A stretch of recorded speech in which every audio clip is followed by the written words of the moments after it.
ICPs have got better in the last 5 years. With a sick guy, thanks. Cameras on. With a sick guy at 6 in the morning. Cameras on. It's on. Mhm. Oh, all right. Yeah. We're on again then, Brittany. Makes a massive difference. Yeah, it does. See you guys, have a good day. Yeah, Have a see good ya. night. Thanks very much Thanks, for your mate. time. Good morning, I keep that bridge. Hmm? Good morning, I keep that. My airway. Oh, it's outside the door with my gear bag there. Oh, I yeah. kept it separate so I didn't forget it. Okay, let's go back to scenario 1 or simulation 1, which was the sepsis cry. Yep. So,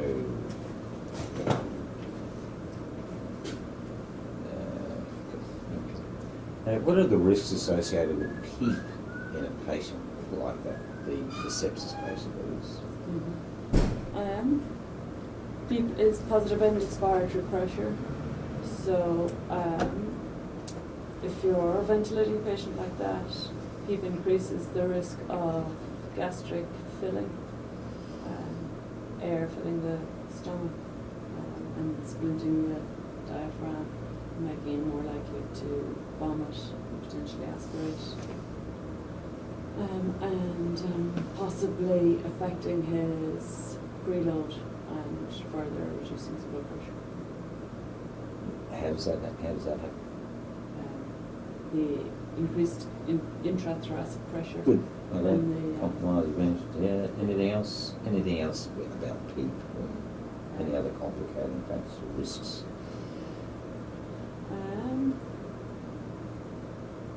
Pneumothorax, Good. or pneumomediastin, and all those kind of things. Rupturing and Rupturing what? rupturing pleural membranes. So, I don't know, specifically in emphysema patients, anything? Their structural changes to their lungs make them vulnerable to rupture with pressure. What are they called? Those rupture bits. Bulbous, bulbi. So pneumothoraces and okay, so you've got all those. Very good. Okay, so stand by. I'm talking about this guy. Talking about this Funny, guy. yeah, I thought you were talking about sepsis. Yeah, that's what Yeah. I thought. It's like the same concept. If you didn't use the PEEP and that, okay. Sorry, go back to you got it right. I mean, that's right. Mm-hmm. But this one here. Okay, so we're in this scene. Mm-hmm. And role play to me, the feedback you would provide to that ACP crew that on this case with respect to their management of the patient.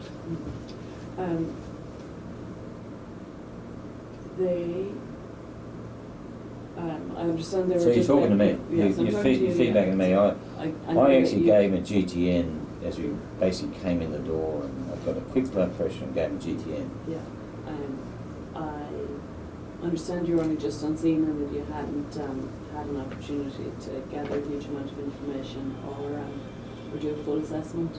I think you need to be wary in cases like this that you don't jump very quickly to one diagnosis and commit very early to one management plan. This patient was very complicated with many different possible strands to the causes of its shortness of breath, and the GTN isn't the appropriate management for all of them. And then if you'd spent a little bit more time, like I'm just talking about a couple of minutes, looking at his blood pressure and his heart rate while you were getting the oxygen on and getting him coaching his breathing a little bit, you might have found that the GTN was actually contraindicated or just cautioned even, and you might not have been as quick to give it. I think a little bit more assessment, stand back for a second and have a think before you jump in. If we gave him, what happens when you give him GTN and the heart rate's, it was about 140, 50 or something. Mm-hmm. Yeah, Was so that 150? Was it? do you know what the contraindications for GTN are?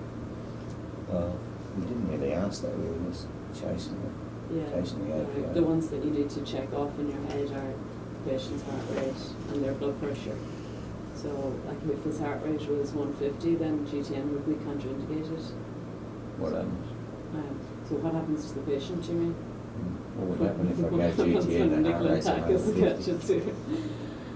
So if you further vasodilate the vessels in his heart when it's working really, really quickly already, you can actually reduce the blood supply to the myocardium further because the blood returning to his heart just isn't coming quick enough.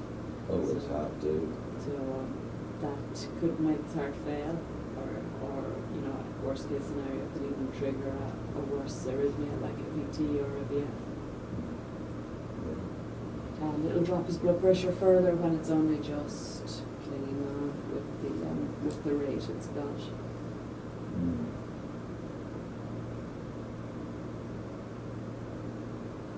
Anything else that you can do for us? Or help me out with? In terms of feedback for you,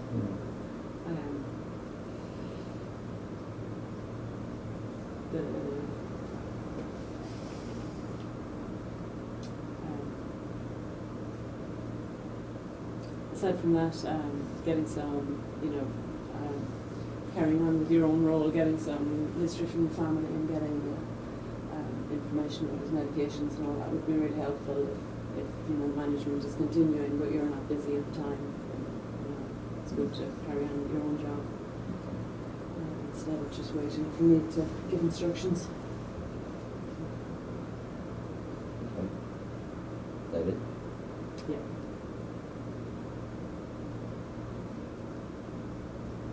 Okay, CPAP was indicated for the use in APO. Mm-hmm. How does it work? CPAP is continuous positive airway pressure. So the do you mean do you want to know about how the mechanism works or how it works on that? Just keep talking about CPAP. And okay, so CPAP is indicated for use in APO. How does it work? So it works by the pressure of the oxygen coming through the tubing, going through the venturi fitting. The flow through that draws in more air. As the high pressure oxygen pushes through, it draws in more air, and that creates increased pressure on the patient's face.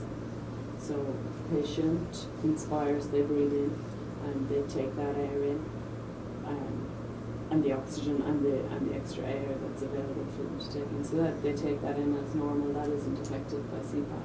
But when they go to breathe out, the pressure is maintained. So instead of their intrathoracic pressure dropping completely, then into the negatives, then the positive airway pressure is maintained, and that splits the airways open.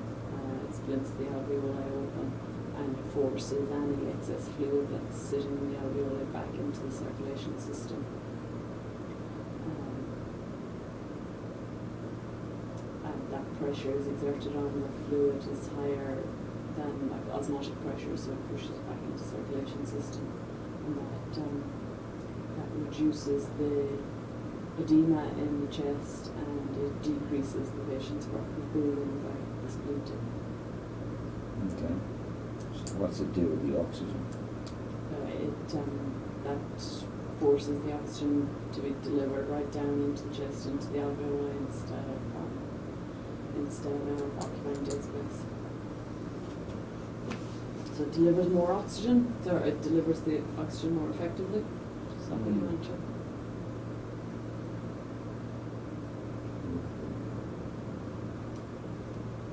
Oh, there's a peak. There's an option. Okay. Basically the same thing, but harder to apply. That's what you're saying. It needs to be a closed system for people.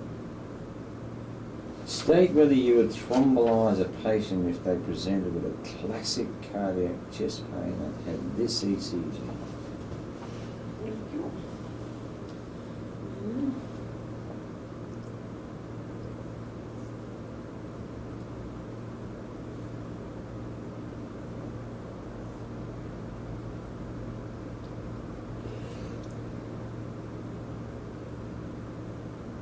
Thrombolyse or not?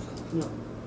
Why not? It's a left bundle branch block with a white QRS and an RSR pattern, and the ST segments that are raised can't be assessed based on that. Yeah. Yeah.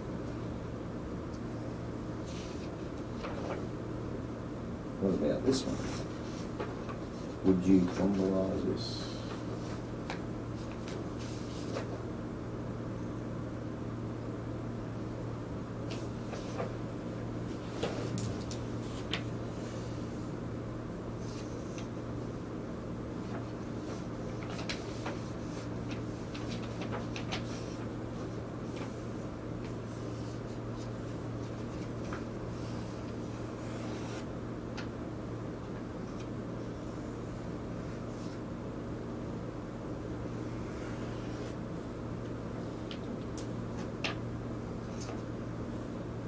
No.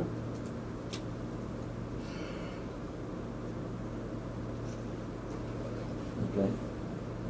Why not? There isn't criteria met for ST elevation. In the nearest is the inferior leads, and it doesn't meet criteria.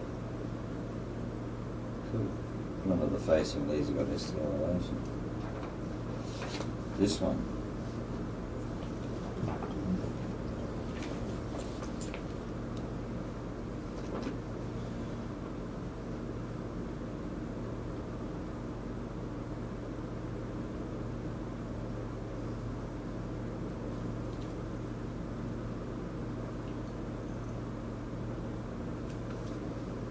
Yeah.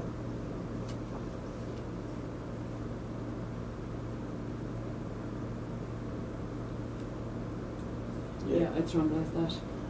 What are you looking at? There's an inferior stemming pattern. It's got a hypoacute biphasic T wave and some reciprocal changes in ABL. Yeah.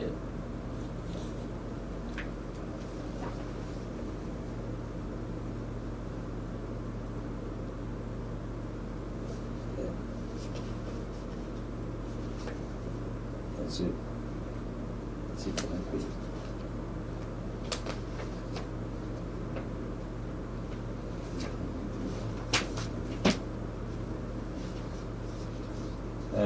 Now let's go back to our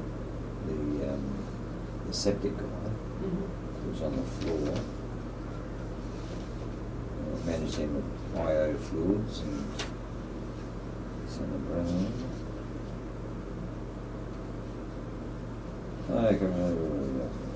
Describe how the medications the patient is taking has affected their clinical presentation.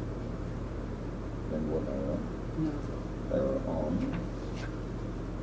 propranolol and aspirin. Propranolol's a beta blocker, so in a case like this you'd expect him to be tachycardic, but his heart rate never really went above 95. So And that was he- after the adrenaline, but So he didn't mount tachycardia because his beta receptors are blocked. So while you would expect him to be tachycardic in the picture of hypotension and sepsis, he wasn't. But he still met the SLERS criteria on other categories. yeah.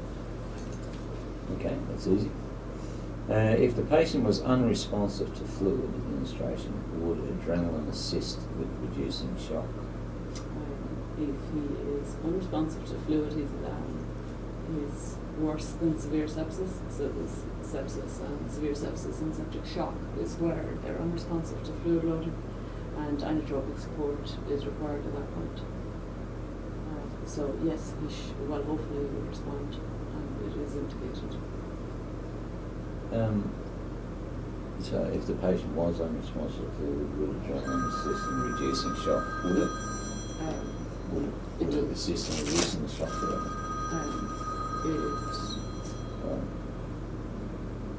This will work fine. Don't know who they are. So. It doesn't fix him, like it doesn't cure him of his septic shock. No. He still has septic shock. but the definition of shock is poor perfusion to his end organs, Mm. so increasing his blood pressure. Some eye drug support to improve his perfusion status may improve his perfusion to his end organs, and that's a treatment for shock. Mm. Okay. So yes. It's not the answer, but it's not the solution for him. He's not going to No, live on no, adrenaline no. for the rest of his life, but it'll buy some time to prevent Yeah, the. yeah, and advise us is the only one at this point. Yeah. Why is this patient tachypneic? As in the septic one. The process of the pathophysiology of sepsis. How do I explain it? The IG-mediated hypotension and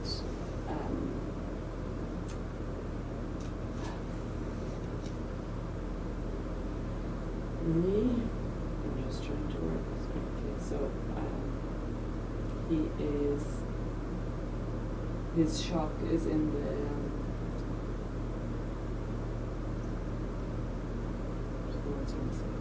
so the type of shock he has is distributive. So the fluid is leaking from his capillaries, and cells are leaking fluid. It's not just as simple as that, though. No, it isn't. But that ends up creating a greater need, there's more difficulty for the oxygen to cross from the circulation system, like the secondary respiration is struggles through this fluid, this extra accumulation of fluid. So increasing the partial pressure of oxygen in his blood supply helps to force oxygen to cross from the circulation system into the cells. So it improves the chances of oxygen being delivered. That's probably part of the answer. And the other part of the answer is when the patients are septic, what are they? I mean, what's the... But they're shocked essentially. What would their pH be? They would usually be acidotic, and then that drives up their respiration in response to trying to blow off the carbon dioxide. So that it's kind of two-sided. Increase oxygen demand, and the fact that they're not acidotic as well, so they'll increase it. Blow off the CO2. Okay, that's really it. Simon did say that was all on Cayman. Super.